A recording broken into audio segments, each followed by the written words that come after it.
Alright, so I've got a bit of a mail call for you, and then I want to show you some changes I want to make to a couple of decks. So let's see what I got first. Also, have any of you seen the cards from Foundations? Have you seen the power push that Wizards is hitting us with? My God, I mean, most sets, when they come out, I look at them, and there's a few cards that I just think, okay, I don't want to deal with this, how am I going to deal with that? And I think it's going to be a problem. But it turns out not to be a problem. It turns out that not enough of the lands I play with play those cards, or in the actual game, the cards don't matter. You know, some of the Barn Rares we've seen over the years, some of the mystical mystics we've seen over the years. But with Foundations, Jesus Christ, they've got a 5-mana dragon that doubles damage. They've got a 2-mana 1/1 with double strike, vigilance, and what else does it have? First, reach, I think. It's got 3 keywords. They've got that goddamn Eldrazi 7-mana for a 7/7, ward 7, trample, vigilance, reach, double strike. It's got 7 keywords on it. And then they've got this the power creep. It's not so depressing, but it's sobering. So what is the game going to look like in a few years? What is it going to become? I want to play my old decks. I want to play the decks I have. I don't want to have to get into an arms race pushed by Wizards. If my friends, the lads I play with, push me into an arms race, okay, fair enough. That's more organic. But for Wizards to be pushing this stuff, and if it takes hold and it gets adopted en masse by the lads I play with, then I'm going to have to follow suit. I'm going to have to re-engineer and upgrade a lot of my decks. I don't really want to do that. After a while, the deck can become something else than I intended, something else that I want to play. And it's just, I just don't like it. I don't like the power, and then that's now. And we've seen over the years the power creep just keeps pushing and pushing. What is it going to look like next year? How are they going to top this, right? Because they have to keep coming up with better cards. Foundations, I was hoping, was going to be a reset. I was hoping they would drop the power level, or at least retard it to its current level. And then other sets, I was hoping they would restrain them, but they're not. Not at all. And I don't know what to do about it. I don't know if to convince the lip. I've already talked to lads about stopping at Duskmorn. I don't want to get anything after Duskmorn. And admittedly, some of these cards and Foundations I would really like to play, but I don't want to feed into it. Anyway, let's get to the mail call. So I got this Lynn Civi Defined Hero purely for the art. I thought it was a really cool looking card. This is the Circuit Lair version. It was cheap. I think he had it for €1. What does she do? It doesn't matter. I don't care. I'm not going to play her. I'm not going to build a Rebel deck. I say that now, but in the future, maybe I will. Of course, if I stop at Bloomborough and I don't go anything after Duskmorn, any Rebels printed after that I wouldn't be using. But there's a lot of Rebels now. I don't know if it's enough to justify a full deck. But anyway, I do like that art. I think he's pretty cool looking. This is why I made the order. Is this near mint? That looks pretty good. This is a Kolrath Knight. If you're playing black and red and you don't know what this guy is, or you've never seen one, I suggest you get one. They are incredibly fun to play. I have one in Kerbeck, a Deutsch one, Deutsch, Kolrath. So Kolrath Knight in German. So for 3, double black-red hybrid, you get an Elemental Knight with flying. And Wither. Yeah, Wither, who cares? He's a 3/3. Creatures your opponents control with counters on them cannot attack or block. Full stop. And it doesn't matter what kind of counter. Death Touch, Flying, Lifelink, +1/+1, -1/-1. They can't attack. So if your opponents are playing things that make a lot of counters, make huge creatures, you slap down this knight, you keep them protected, and they can't attack or defend. Got this for the art too. Thought she looked pretty cool. So anime chick here, Sunblade Samurai. What is she? She's a 4 and a white 4/4/4 vigilant human samurai. Channel 2, throw her away. Go find a basic plane, show it off, put it in your hand, and shuffle again 2 life. Yeah, I don't really plan to play her anyway. I like the art. I collect cards for 2 reasons. I collect cards to play with. Even a lot of times I get cards to play with, and I end up not putting them into a deck because I can only have 63 non-land cards, maybe 64 if I'm pushing it. So if I get 70 non-land cards for deck, something ain't going in. And a lot of times I bought cards specifically for the deck, and it doesn't go in. And I keep doing it to myself. But it does give me a large pool of cards to play with later. Another art card. I opened 2 boxes of Dominaria. I did not get a foil Impulse, which is good because I ordered a foil Impulse before I opened the box of Dominaria. And I got this because I love the art. This is Sam Gay. I don't know if he's related to Rebecca. I really don't know. I haven't investigated that, even though I said I should and I would. So Impulse. 1 blue, look at the top per card of your library. Put 1 in your hand, the rest in your bottom in any order. But look at that. Isn't that beautiful? This card, so it's a cheap card I got for the art. Some cards I just get because I like looking at them, I like having them in my binder. Anyway, so that's the mail call. Let's get to the other thing. So I'll get to him later. Opening Dominaria, and I've had one of these before. I bought one of these for my daughter, didn't really read what she did. I decided it's a fairy, my daughter will like it, and gave her a foil one. So I opened this box of Dominaria and I started reading it. So, green, blue, for a 2/1, Flying Fairy Rogue. Whenever a player casts a spell that targets only a single creature other than Ivy, Gleeful Sword, you may copy that spell. You may.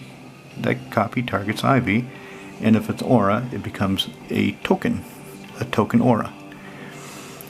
When I first read the card, I skipped over the may. I just thought, whatever gets cast, she gets targeted, and I thought, okay, that's crap. So somebody swords to plowshares another creature, I just lose Ivy. Somebody swift ends a creature and I lose Ivy. And then reading her carefully, which is what I should do more often, I realized that magical word may is there. So if somebody swift ends another creature, I don't have to kill Ivy, and I ain't going to. So where's she going? She's going into Edric. And Edric is a deck I've had for a long, long time. Edric is one of my oldest decks. Last time I played him, he just wasn't firing on all cylinders. I wasn't getting the creatures I needed. Wasn't getting enough creatures, period. It was kind of disappointing, and I wondered if maybe he's been superseded. But no, it's just poor draws. Cards just weren't coming up.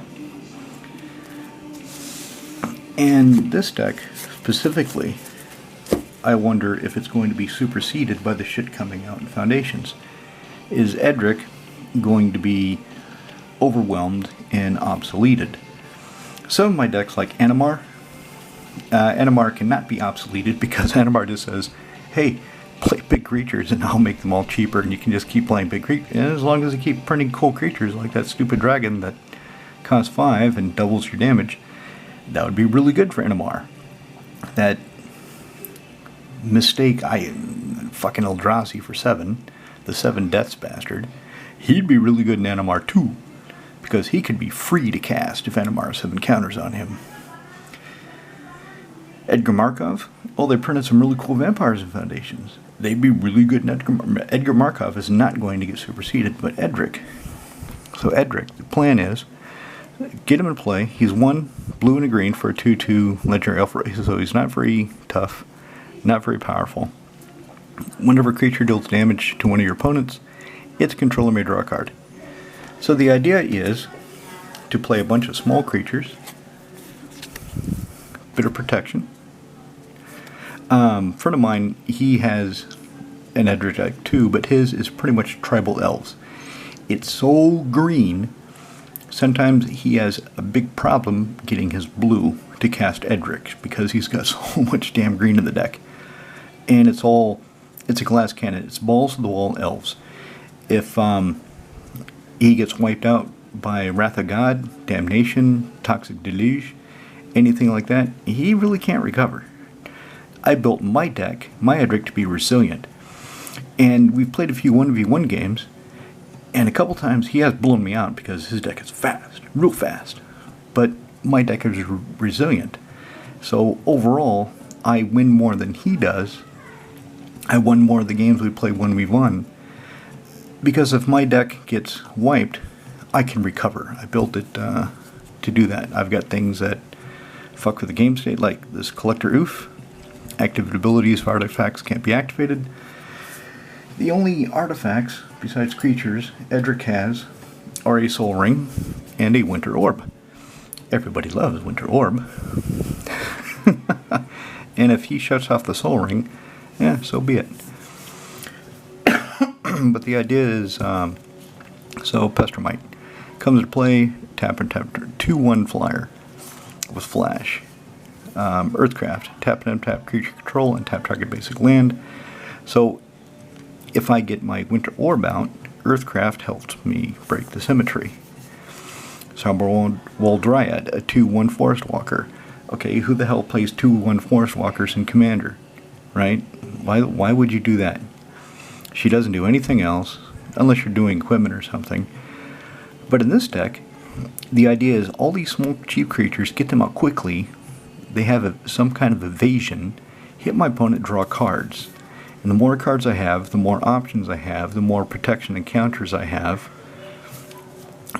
Key card in the deck, absolutely. Tetsuko Omizawa, Fugitive. 1 in a blue for 1/3. Creature control power or toughness 1 or less cannot be blocked. Spellstutter Sprite. So when I put Ivy in, that ups the fairy count. So Spellstutter Sprite is more likely to come into play and counter a target spell. It has to be CMC less than the number of fairies I control. She's flashy, she's flying, she's 1/1. Tetsuko lets her get through. Thelikos Deceiver, Shadow, Evasion. Sacrifice him, gain control of target creature until the end of the game. There it is, my Frostbringer.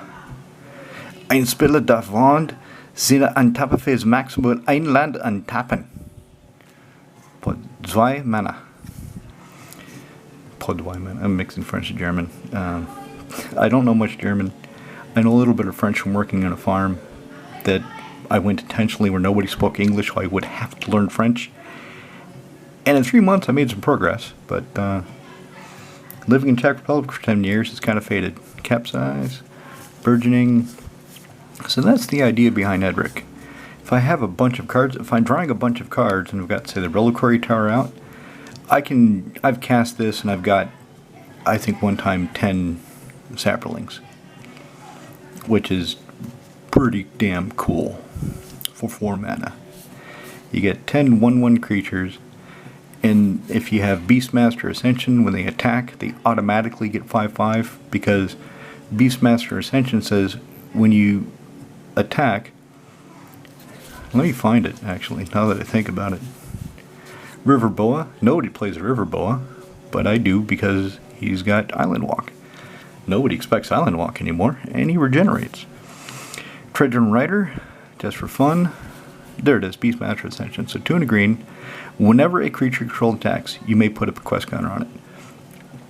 So if you attack with 7 creatures, you automatically have 7 quest counters on it if you choose to put them on the Ascension, and your creatures get 5/5. Smash. What's another key card in the deck? Something else. Recent mail call. Somebody sent me some One Piece cards as packing to protect the actual Magic cards. Magic cards are really flimsy compared to One Piece cards. Those cards are robust. I'm really disheartened that Magic, the quality isn't as good as One Piece. But I mean, they've pretty much always been like that, so I have to keep that into consideration. Let's see, where is the other key card? The one that wins me games. Oh, there's my Russian Infiltrator. I just think it's funny that I have a Russian Infiltrator. It's a blue-green 2/2 unblockable. No other special, just unblockable, just evasion. Sea Sprite. So, I want to play with these old cards. I want to play, Homelands, Flying, Texture from Red. She fits the theme of the deck. I like looking at it. I don't want this deck to get overwhelmed and superseded and me have to re-engineer it because of power creep bullshit. I just don't want that. Instantly, for double blue-green hybrid, creature control become excellent, and I've got a Guy's Cradle in the deck. Played one game, more than one game, where I attack. Okay, how many creatures get through? Okay,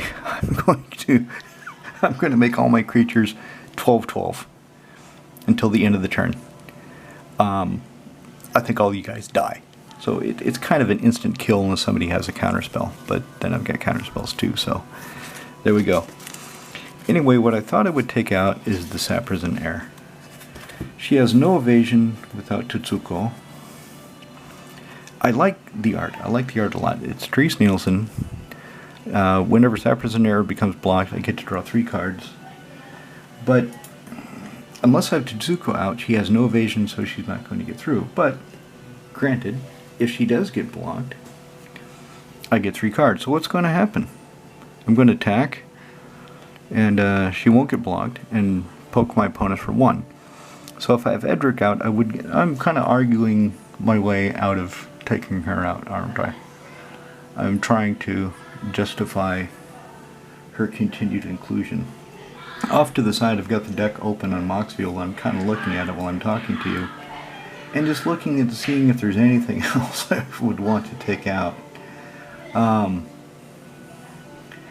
I mean, enchantments, I've got Burgeoning and Exploration, but if I'm drawing a bunch of cards, I need to get the lands into play, get them out of my hand. Nature's Will, if a creature control hits one of my opponents, I untap all my lands. I've got a counterspell, a disallow, Cyclonic Rift, crop rotation to find the cradle. The deck is really tight. It really, to be the way I want it, there's not a lot I have that's a ready exclusion. I've got Sun Quan, Lord of Wu, so he backs up Tutsuko. Of course, he costs 6, but Sun Quan gives all my creatures horsemanship. I thought about taking out the Hope of Girapur, but he costs 1 colorless, 1/1 flyer. Sacrifice him to your next turn. Target player who is damaged by him can't cast non-creature spells. I've never activated that, but I keep it in here in case I need to activate it. Like, let's say Cube is playing his Big Eldrazi, and I suspect he's going to play all his dust, or that goddamn spell that costs 12 where he gets another turn, he destroys 20,000 permanents, he gains 6 life, he steals everybody's money. You know, that 12 mana Eldrazi spell, I don't think it'd be countered. I forget what it's called, but it's usually game breaking when he casts it. I suppose I could take out Joyrel. So she's in here, so I get more creatures. I need to get as many creatures as possible. The more creatures I have, the more creatures that can attack, probably get through, deals damage, and draw cards with Edric. Plus, she has that ability until in turn your creatures become power and toughness equal to the number of cards in your hand. So she really fits the theme of the deck. Collate Selkie, Island Walk. When she hits a player, you draw a card equal to her power. Adventure. Phyrexian Invoker comes into play. Name an online card, and the activated abilities can be great for planeswalkers. Fantastic for planeswalkers. So I don't know. I mean, I'm kind of talking myself out of taking out the Sappers in Air, because if she doesn't get blocked and Edric's out, I get a card. If she is blocked, I get 3 cards. Of course, she'll die, but that's the risk I take, right? So let me just... In Ivy would be more interesting, I think. She's got evasion. She's a fairy, so she helps Spellstutter Sprite. Sword of Temptation comes into play. Gain control of the target creature. Maybe I don't need the Sword of Temptation, but it's a fairy. So, I don't want to take out any fairies, but it does cost 4. It does cost 4. And I get a creature, as long as it remains in play.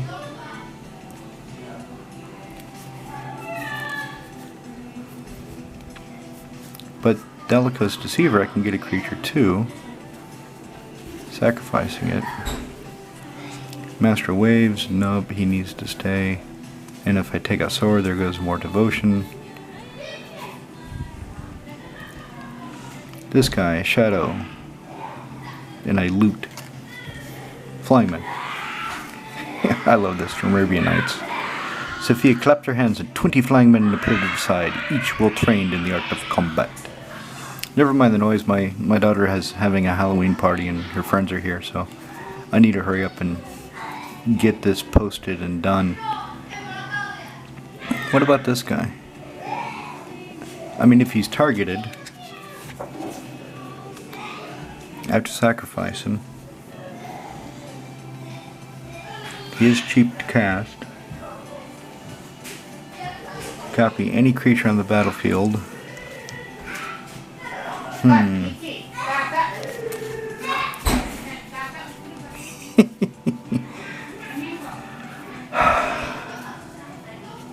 Man of War. When it comes into play, return target creature and opponent controls to their hand.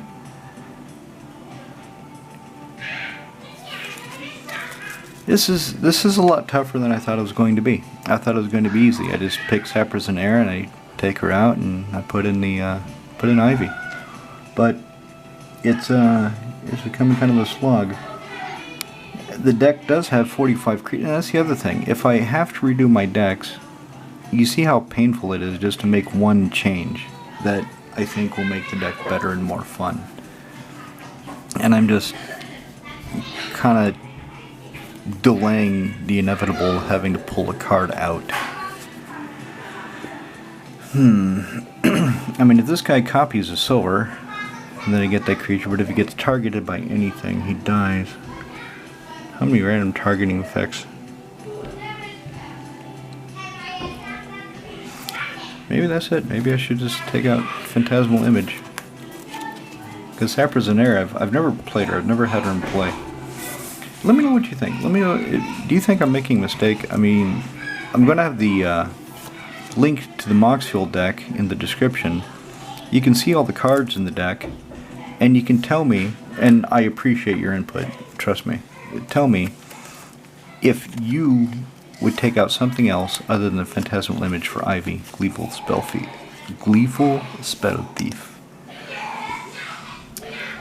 Let's get a shot for the thumbnail. How about that? Summerwell, Exploration, Tetsuko. Get that Pendlehaven in there. Get the glare out. How's that? Is that pretty good? Yeah, that's probably pretty. Here we go. Here's some creatures. Holhamak. Alright, that's good.